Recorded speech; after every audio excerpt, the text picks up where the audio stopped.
Hello everyone, welcome back to Vyom counselling services.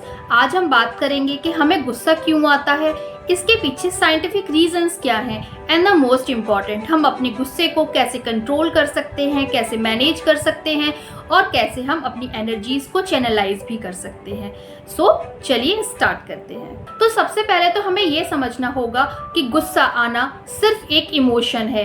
अगर आप इस इमोशन को मैनेज नहीं कर पाते तो ये आपकी लाइफ में साइलेंट किलर भी बन सकता है।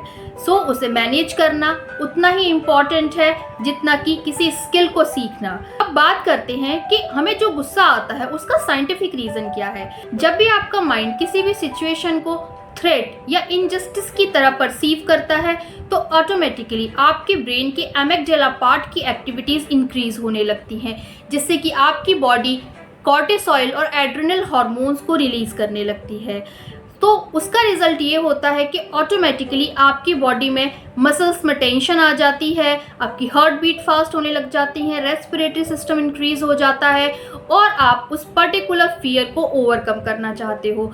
वो फियर सिर्फ और सिर्फ आपका इमोशनल फियर है, हो सकता है वहाँ कोई फिजिकल फियर ना हो। और इस कंडीशन में आपके पास सिर्फ दो ही ऑप्शन बचते हैं, या तो आप उस पर्टिकुलर सिचुएशन से फाइट करोगे या फिर आप उस पर्टिकुलर सिचुएशन से फ्लाइट करोगे या फिर मूव ऑन करोगे। अब इस तरह के इमोशंस हमें होते क्यों हैं? ये इमोशंस होते हैं जब हमें किसी की बात बुरी लग जाती है या फिर हम इंसल्टेड फील करते हैं। उस समय ऑटोमेटिकली हमारा ब्रेन एक्टिव हो जाता है और हमें फिजिकल फियर के साथ साथ इमोशनल फियर भी सताने लगता है। और क्योंकि आप उस फियर को ओवरकम करना चाहते हो तो आपका माइंड भी उसी इंटेंसिटी से, उसी फ्रीक्वेंसी से रिएक्ट करना स्टार्ट कर देता है, जैसे कि आपके सामने कोई बहुत बड़ा डेंजर खड़ा हो। तो इस तरह के इमोशनल हाईजैक में जब हमारी एमिगडाला की एक्टिविटीज़ इंक्रीज हो जाती हैं तो प्री फ्रंटल कॉर्टेक्स की एक्टिविटीज़ डिक्रीज हो जाती हैं और टेम्परेरी वो काम करना बंद कर देती हैं, जिससे कि हम लॉजिकल और रैशनल थिंकिंग नहीं कर पाते और राइट टाइम पर राइट डिसीजन भी नहीं ले पाते। और उसका रिजल्ट ये होता है कि जब भी हमें गुस्सा आता है हम कुछ तोड़ फोड़ करना स्टार्ट कर देते हैं, कुछ गलत बोलना स्टार्ट कर देते हैं, जिसके लिए हमें बाद में गिल्ट फील होता है, हम रिग्रेट्स करते हैं और ओवरऑल वही हमारी अपकमिंग स्ट्रेस एंड एंजाइटी का एक कारण भी बनता है। अब बात करते हैं कि इस तरह के एंगर को हम कैसे मैनेज कर सकते हैं। सबसे पहले तो समझने वाली बात यह है कि आपको जब भी गुस्सा आए आपको उसे सप्रेस नहीं करना, क्योंकि अगर एक बार आप अपने गुस्से को सप्रेस करोगे तो आपको हैबिट हो जाएगी, आप बार बार अपना गुस्सा सप्रेस करोगे। ओवरऑल आपकी इंटरनल मेंटल हेल्थ डिस्टर्ब होगी, आपकी मेंटल पीस डिस्टर्ब होगी। एंगर मैनेजमेंट एक स्किल है और मुझे लगता है वो स्किल हम सभी को आनी चाहिए, क्योंकि हमारा एंगर एक नेचुरल इमोशन है, उसे डेंजर हम बनाते हैं, हमारा रिस्पॉन्स पैटर्न उसे डेंजर की कैटेगरी में रखता है। आज हम बात करेंगे दो तरह के मेथड्स के बारे में जिससे कि आप अपने एंगर को मैनेज कर सकते हो।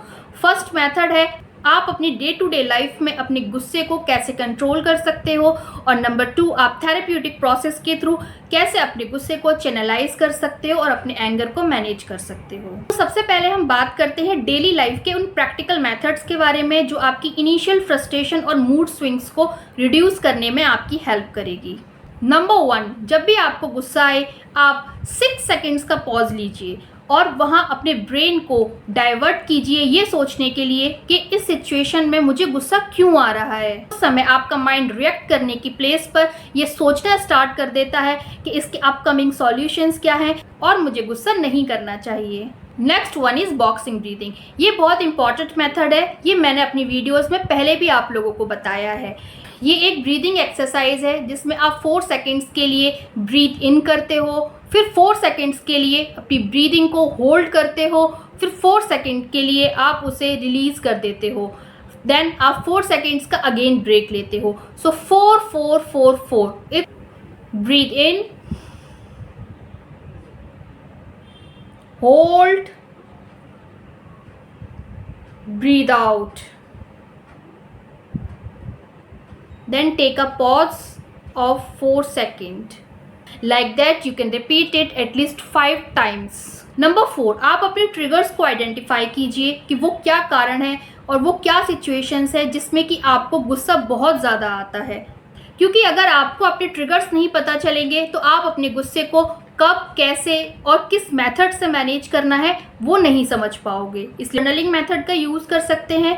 आप एक पेपर लीजिए, उस पर राइट कीजिए आपको गुस्सा कब आता है, आपको गुस्सा क्यों आता है, और जब आपको गुस्सा आता है तो मोस्टली आपका रिएक्शन पैटर्न क्या होता है। जब आप इस तरह की प्रैक्टिस करते हो तो आपके अंदर सेल्फ अवेयरनेस डेवलप होती है और आप स्लोली अपने गुस्से को मैनेज करना भी सीख जाते हो। Most important, express yourself in your safe circle, जहाँ भी आप रिलैक्स्ड, काम and most important safe feel करो। आप अपनी फीलिंग्स को, अपने इमोशंस को वहाँ एक्सप्रेस कर सकते हो।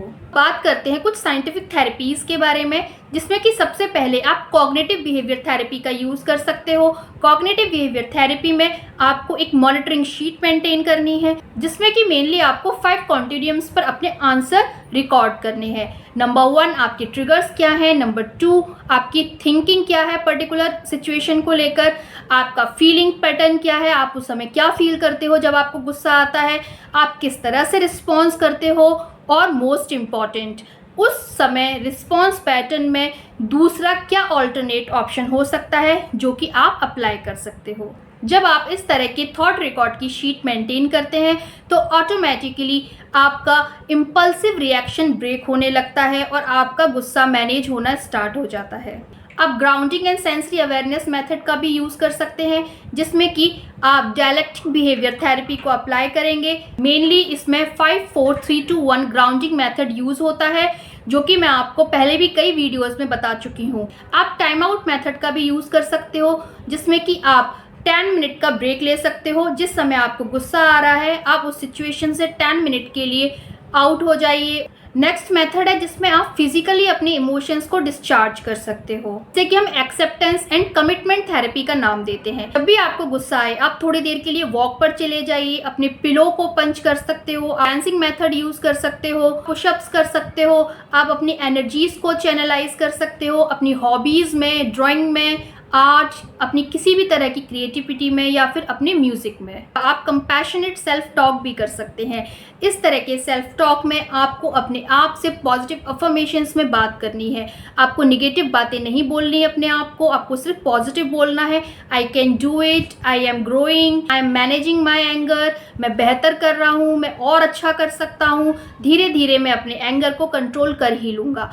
जब आप इस तरह के पॉजिटिव अफर्मेशन सेंटेंसेस के प्रैक्टिस करते हैं तो ऑटोमेटिकली आपका गुस्सा भी कम होने लगता है। सो एवरीवन, गुस्से को कंट्रोल करने का मतलब हमेशा चुप रहना नहीं होता।